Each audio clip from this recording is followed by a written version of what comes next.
Do you think you have the guts na ikaw gid ang modaog as Mr. Philippine Silingan? Yes, sir. Sure jud ka na? Yes, sir.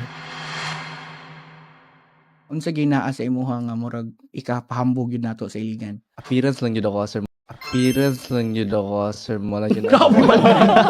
Along the journey, man good sir, is ang Mr. Philippines Legion is more about on yourself and how you interact with your peers and Mhm. mga kauban sa candidate. So along the journey na sir is pagka-develop jud ka. Pagka-develop jud yung mind ug mas mailhan nimo imong kagalingon ug unsa jud ka. Kita jud nga tawo limitless jud ta. Napa jud along the wall, along the boundaries nga atong makita sa atong kagalingon. Nice. Na- Anong naaman ang kumpiyansa sa imo?